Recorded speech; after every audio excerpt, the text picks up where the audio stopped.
اسلام کے دوسرے بڑے خلیفہ اور کفار کے لیے ایک ننگی تلوار جن کو نبی کریم صلی اللہ علیہ وسلم نے دعا کے ذریعے مانگا۔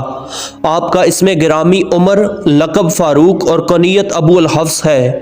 آپ کی ولادت عام الفیل کے 13 سال بعد ہوئی اور آپ نے 27 سال کی عمر میں اسلام قبول کیا۔ چونکہ نبی کریم صلی اللہ علیہ وسلم سیدنا عمر فاروق رضی اللہ تعالی عنہ کے اسلام قبول کرنے کے لیے بہت دعائیں فرمایا کرتے تھے، اسی لیے حضرت عمر رضی اللہ تعالی عنہ کے اسلام لانے پر آپ صلی اللہ علیہ وسلم بے حد خوش ہوئے اور اپنی جگہ سے چند قدم آگے چل کر آپ کو گلے لگایا اور آپ کے سینہ مبارک پر اپنا ہاتھ پھیر کر دعا دی کہ اے اللہ ان کے سینے سے کینہ و عداوت کو نکال کر ایمان سے بھر دے۔ حضرت جبرائیل علیہ السلام بھی حضرت عمر کے قبول اسلام پر مبارکباد دینے نبی کریم صلی اللہ علیہ وسلم کی خدمت میں حاضر ہوئے۔ آپ کے اسلام لانے سے اسلام کی شوقت میں اضافہ ہونا شروع ہو گیا اور وہ مسلمان جو چھپ چھپ کر نماز ادا کیا کرتے تھے انہوں نے بیت اللہ شریف میں اعلانیہ نماز ادا کرنا شروع کر دی۔ آپ وہ واحد صحابی ہیں جنہوں نے سب سے پہلے اعلانیہ اسلام قبول کیا اور اعلانیہ ہجرت فرمائی۔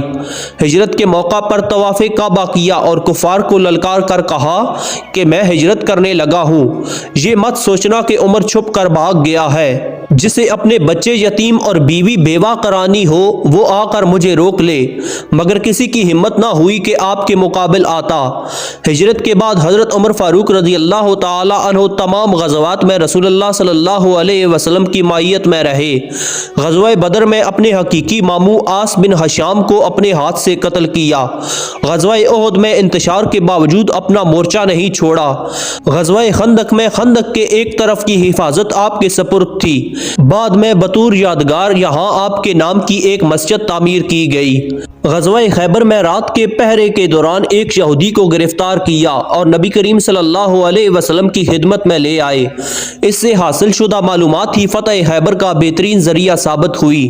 غزوہ حنین میں مہاجرین صحابہ کی سرداری امیر المومنین کی مرحمت کی گئی۔ فتح مکہ کے بعد حضرت عمر نے رسول اللہ صلی اللہ علیہ وسلم سے کعبہ میں عمرہ یا اعتکاف کی اجازت طلب کی تو نبی کریم صلی اللہ علیہ وسلم نے اجازت کے ساتھ فرمایا، اے میرے بھائی اپنی دعا میں ہمیں بھی شریک رکھنا اور ہمیں بھول نہ جانا۔ حضرت عمر رضی اللہ تعالی عنہ فرمایا کرتے تھے کہ نبی کریم صلی اللہ علیہ وسلم کے اس مبارک جملے کے عوض اگر مجھے ساری دنیا بھی مل جائے تو میں خوش نہ ہوں گا۔ حضرت عمر رضی اللہ تعالی عنہ کفر و نفاق کے مقابلے میں بہت جلال والے اور کفار و منافقین سے شدید نفرت رکھتے تھے۔ ایک دفعہ ایک یہودی اور منافق کے درمیان کسی بات سے جھگڑا ہو گیا تو وہ نبی کریم صلی اللہ علیہ وسلم کے پاس آئے اور آپ صلی اللہ علیہ وسلم نے یہودی کے حق میں فیصلہ کر دیا، مگر منافق اس فیصلے سے راضی نہ تھا۔ وہ حضرت عمر رضی اللہ تعالی عنہ کے پاس دوبارہ فیصلہ کروانے کے لیے آیا تو آپ نے تلوار نکالی اور اس کا سر قلم کر دیا اور فرمایا کہ جس کو نبی کریم صلی اللہ علیہ وسلم کا فیصلہ نہیں چاہیے اس کا فیصلہ عمر کی تلوار کرے گی۔ کئی موقعوں پر نبی کریم صلی اللہ علیہ وسلم نے مشورے مانگے تو جو مشورہ حضرت عمر نے دیا قرآن کریم کی آیات مبارکہ اس کی تائید میں نازل ہوئیں۔ جب آپ تخت خلافت عثمانیہ پر فائز ہوئے تو اعلان فرما دیا کہ میری جو بات قابل اعتراض ہو مجھے اس پر سر عام ٹوک دیا جائے۔ امیر المومنین کا لفظ سب سے پہلے آپ ہی کے لیے استعمال ہوا کیونکہ آپ سے پہلے خلیفہ اول سیدنا ابو بکر صدیق کو خلیفۃ الرسول کہہ کر پکارا جاتا تھا۔ حضرت عمر اپنی خلافت میں رات کو رعایا کے حالات سے آگاہی کے لیے گشت کیا کرتے تھے۔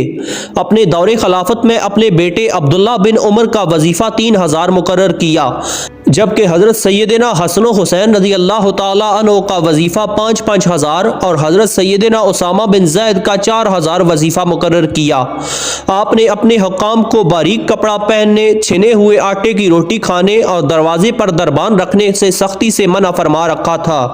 مختلف اوقات میں اپنے مقرر کردہ حکام کو جانچ پڑتال بھی کیا کرتے تھے۔ آپ ایک مرتبہ ملک شام تشریف لے گئے۔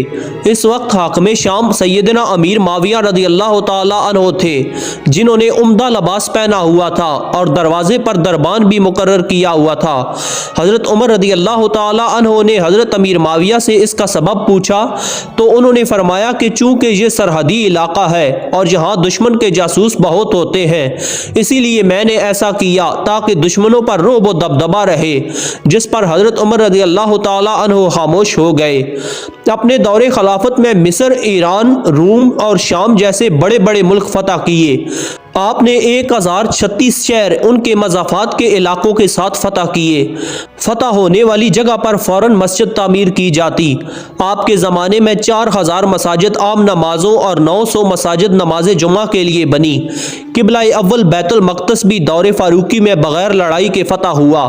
سیدنا عمر بن عاص جب حضرت عمر رضی اللہ تعالی عنہ کے حکم سے بیت المقدس پہنچے تو وہاں کے یہودیوں اور عیسائیوں نے کہا کہ ہماری کتابوں کے مطابق فاتح بیت المقدس کا خلیہ آپ جیسا نہیں، لہٰذا آپ اسے فتح نہیں کر سکتے۔ چنانچہ حضرت عمر بن عاص نے حضرت عمر رضی اللہ تعالی عنہ کو خط میں صورتحال لکھ بھیجی اور پھر جناب حضرت عمر فاروق رضی اللہ تعالی عنہ کی بیت المقدس آمد پر چابیاں آپ کے حوالے کی گئیں، کیونکہ یہودیوں اور عیسائیوں نے آپ کا خلیہ مبارک اپنی کتابوں کے مطابق پا لیا تھا۔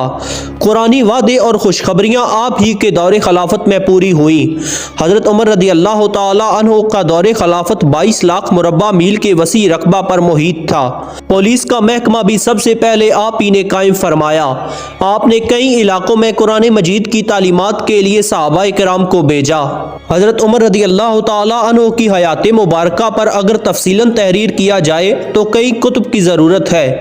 نبی کریم صلی اللہ علیہ وسلم کے ارشاد کے مطابق حضرت عمر رضی اللہ تعالی عنہ اس امت کے محدث تھے۔ حضرت عمر کے بے مثال عہد خلافت کا ایک نمایاں طریقہ کار یہ تھا کہ آپ راتوں کو گلی محلوں میں گشت فرمایا کرتے تھے تاکہ اپنی رعایا کے حالات و واقعات سے باخبر رہ سکیں۔ ایک مرتبہ گشت کے دوران آپ کی ملاقات ایک اعرابی سے ہوئی جو اپنے خیمے کے باہر بیٹھا ہوا تھا۔ آپ نے اس سے سلام کیا اور گفتگو شروع کر دی کہ اچانک خیمے کے اندر سے کسی کے رونے کی آواز آئی۔ آپ کے دریافت کرنے پر اس اعرابی نے بتایا کہ میری بیوی امید سے ہے۔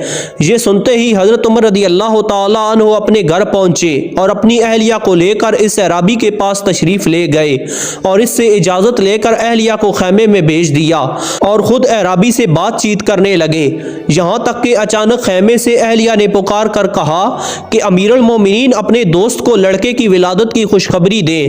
اس اعرابی نے جیسے ہی امیر المومنین کا لفظ سنا تو کانپ گیا اور جلدی سے باادب ہو گیا اور معذرت کرنے لگا، تو آپ نے فرمایا کہ کوئی بات نہیں، صبح کو میرے پاس آنا، اور پھر آپ نے اس کے بچے کا وظیفہ مقرر فرمایا۔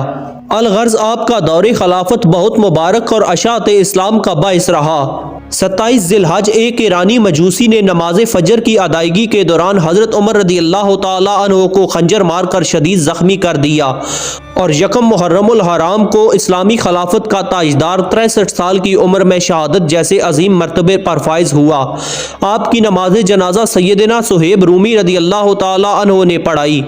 آپ کو روضہ نبوی میں حضرت ابوبکر صدیق رضی اللہ تعالی عنہ کی قبر کے ساتھ دفن کیا گیا۔ اللہ تعالیٰ آپ کی قبر مبارک پر کروڑوں رحمت نازل فرمائے، آمین۔